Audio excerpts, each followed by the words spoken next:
For well over a decade, Kyle Busch spent his weekends dominating everything you can drive in NASCAR, cementing himself as one of the best drivers the sport had ever seen. Kyle Busch in his Joe GIbbs Toyota is going to win his 53rd race in the Cup Series and hit his magic number 200 in Southern California. He had amassed over 50 wins and 2 championships in the top level of stock car racing on the planet, before making the shocking decision to leave his longtime home at Joe GIbbs Racing to join Richard Childress Racing for 2023 and onward. A team that would be considered a step down from what he had been used to driving for, where since then, only trouble has found him.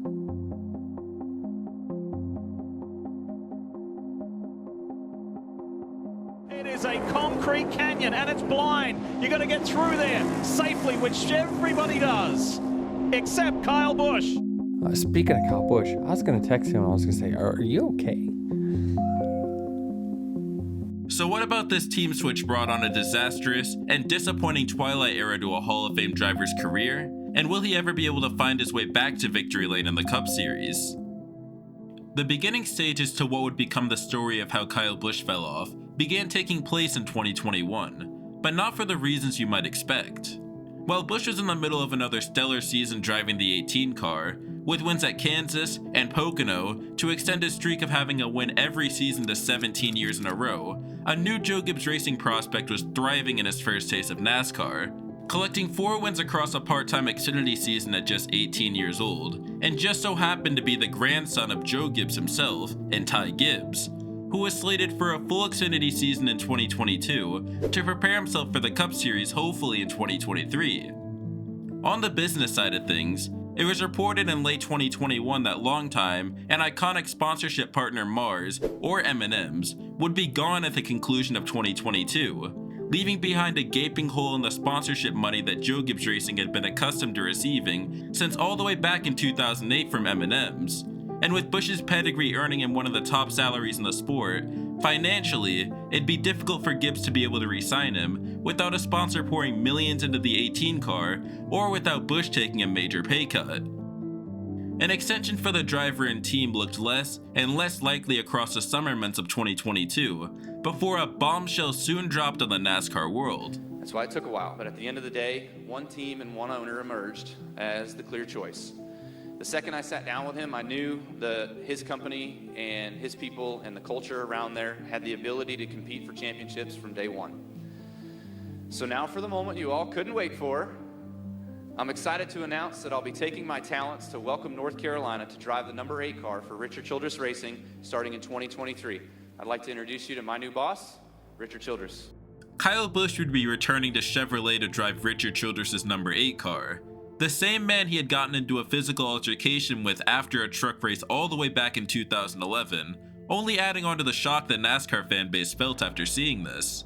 Luckily for Kyle Busch, the RCR 8 car had already been to victory lane 2 times in NASCAR's new next-gen car this season, a sudden change of pace for what was a struggling team in the mid to late 2010s and early 2020s, with Richard Childress Racing having just 4 wins from 2014 all the way through 2021.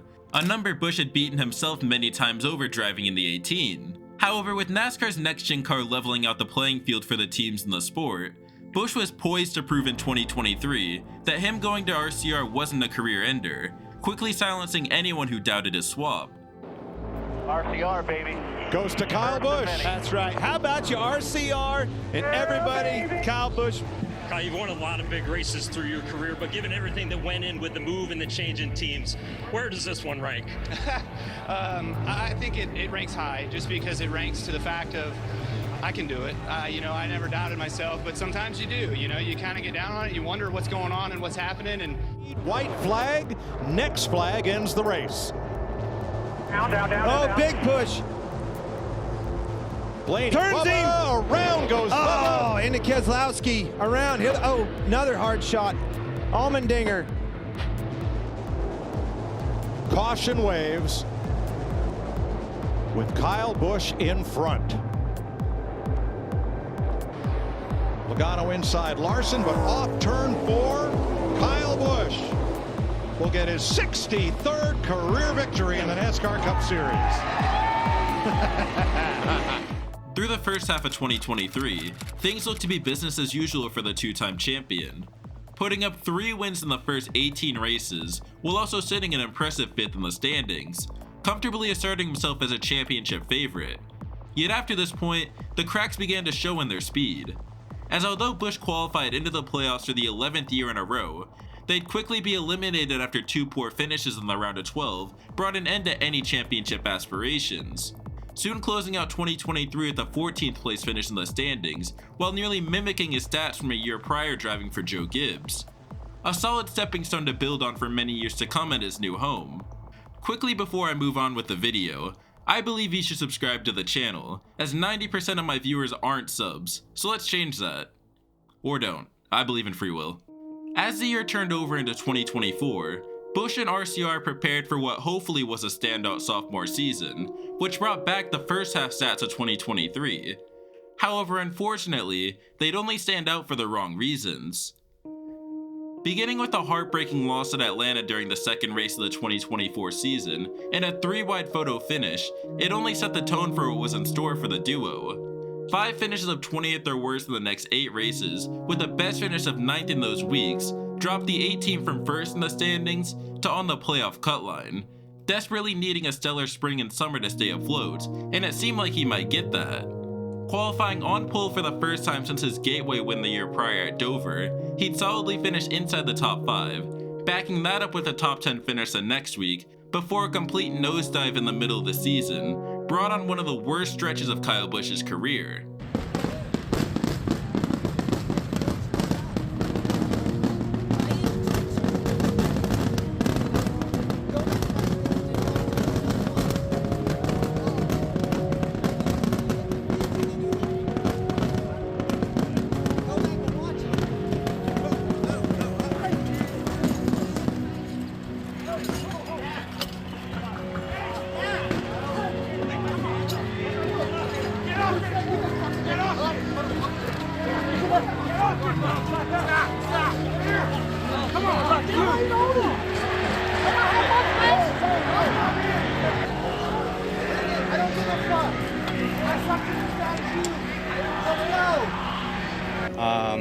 Just hate it for them and trying to race for a playoff spot, and gradually fall in there a little bit, and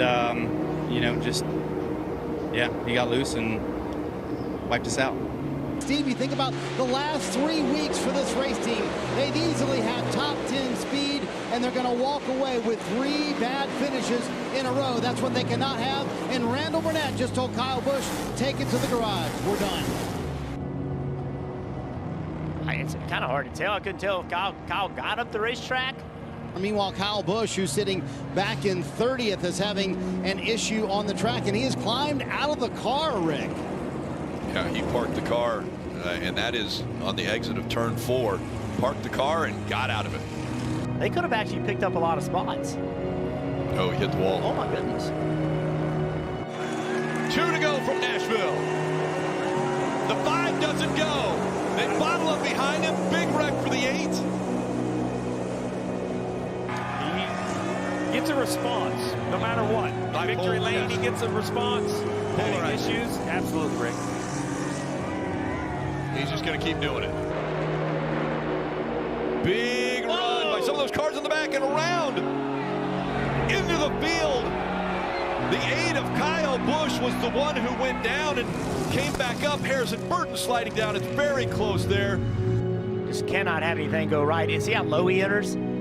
See his car coming up the racetrack? His entry was so low because of the block that he wasn't able to make the corner. And that's what I kept talking about Blaney. What he was able to do is enter that low and still stay on the bottom. The bleeding finally began to slow down a few months later at Richmond, earning a 12th place run while his teammate Austin Dillon found victory lane. Kinda. However, at this point in the season, the playoffs would be an afterthought for the 8 team, unless he was able to make it into victory lane across the next 3 weeks. He'd begin his hunt for a win at Michigan, and despite having solid speed for the race, even leading for a small portion of it, he'd have to settle with the 4th place finish. The first top 5 he'd earned in the last 13 weeks, the longest stretch in his NASCAR career up to this point. For his second attempt at saving his season, the series would head to Daytona, a track where anyone could win at, and after surviving a night of huge pileups and unpredictability, Busch found himself lining up in the lead for the final overtime restarts, soon earning a first-hand view that anyone could win this race, coming at the most inopportune time for him. You've got to go back a long, long way for Kyle Busch. 2008, the last time he won here at Daytona, and now he is tantalizingly close to that victory. But here comes Harrison Burton for the Wood Brothers. He's being pushed by Parker Retzlaff, and the 23-year-old from Huntersville, North Carolina, is at the front of this field and may race his way into the playoffs. Busch goes low, Burton blocks, he gets back up, comes to the line. Jeff, your little boy, has done it. Harrison Burton wins in Daytona. The playoff cutoff race would be at a complete opposite track of Daytona. Dubbed the track too tough to tame, it was widely known as one of the hardest tracks on NASCAR's schedule, thanks to its two oddly shaped turns presenting a multitude of challenges for the driver. Busch found himself outside the top 10 for most of the night, unfortunately, but a stroke of luck from a slew of late race yellows presented the 8 team an opportunity to change their strategy, electing to pit from 3rd for fresh tires with 20 to go, cycling him back to 7th on the final restart with 17 laps left to save his season. Gets a flyer, watch that yellow and black car, the 8 of Kyle Busch on the inside of Keselowski, now lining up Preece, he goes to the inside of Preece, Christopher Bell is out chasing Briscoe. A great start by the 14, Jeff, matched by the start of the 8. 3 laps, fresher tires, and a long winless streak on the line easily disposes of the 5 of Larson. The 263 laps led tonight looks like nothing versus the 8. Heartbreak last week for Kyle Busch. Here we go, inside Christopher Bell. The last 2 races he's finished in the top 5. There's real momentum with this 8 team at Richard Childress Racing. Busch had the restart of a lifetime, throwing it back to his Wild Thing days to drive up into 2nd place with ease. However, the last person he'd have separating him from victory lane was Chase Briscoe, who also needed a win to save his season and was racing to earn one final win for Stewart-Haas Racing before they closed their doors at the conclusion of 2024. In just over 10 laps, the drivers managed to gap the next closest car by over 4 seconds, running perfect lap times lap after lap, meaning if Busch wanted to steal the win on the white flag, he'd have to be more than perfect to beat Briscoe. Can Briscoe hang on? Or has Kyle Busch got something?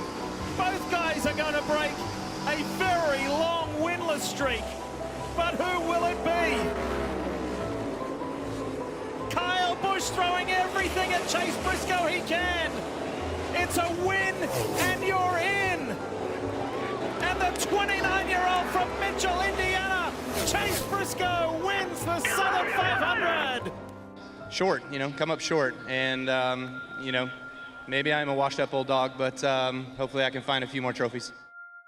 After missing NASCAR's postseason for the first time since 2012, Kyle Busch was left with another streak to try and save, as without a win in the final 10 races, his 19-year streak of at least one win in each season would come to a close, and also mark the first time he'd failed to win a race during a season in his Cup Series career.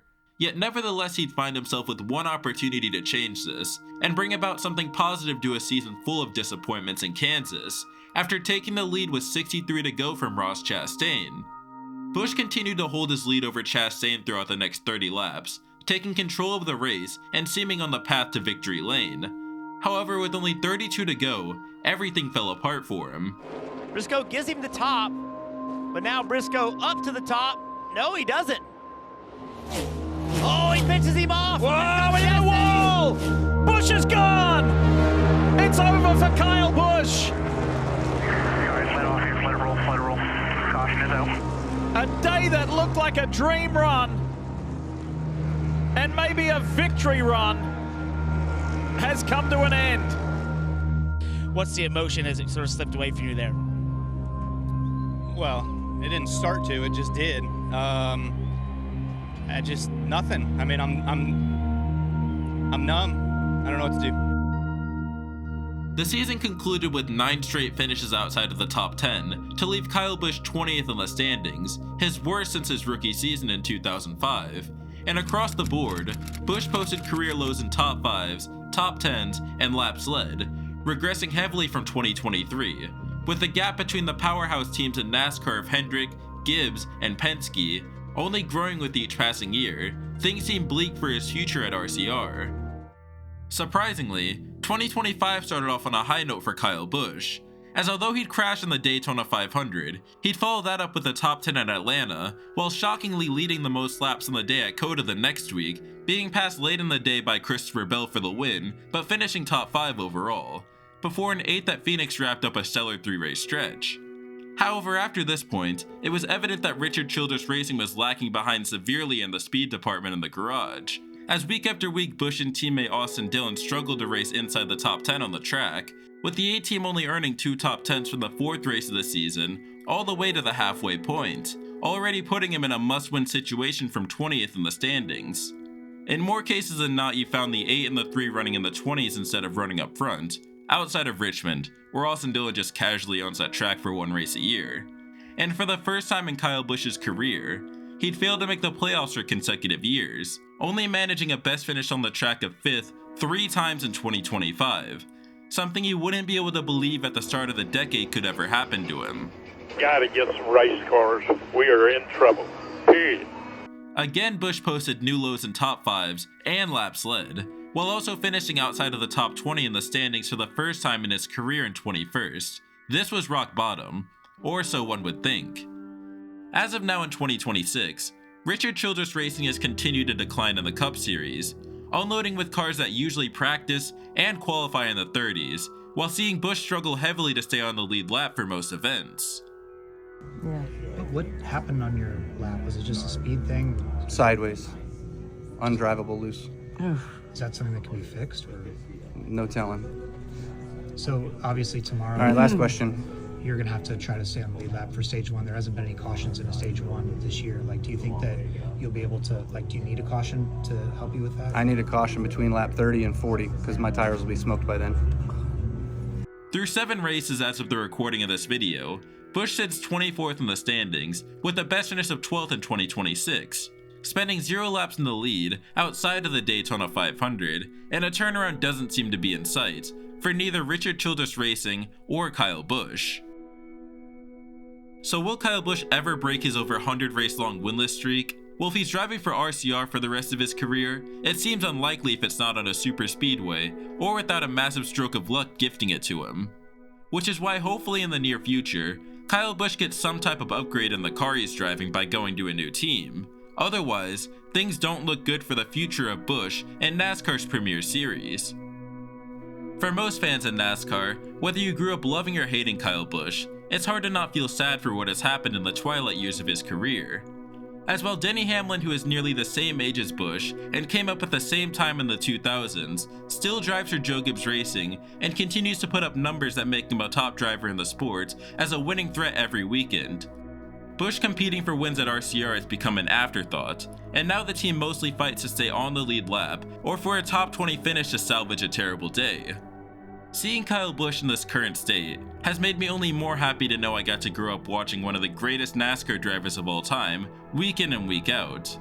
The wins that came easy to him are now distant memories, and for the first time in his career, his talent and effort doesn't guarantee him results. Kyle Busch makes me appreciate dominance more when I see it in this day and age of NASCAR, based on how quickly it can disappear, and one can only hope that somehow, some way, on some day, Kyle Busch will be standing in victory lane again as a NASCAR Cup Series winner in the future.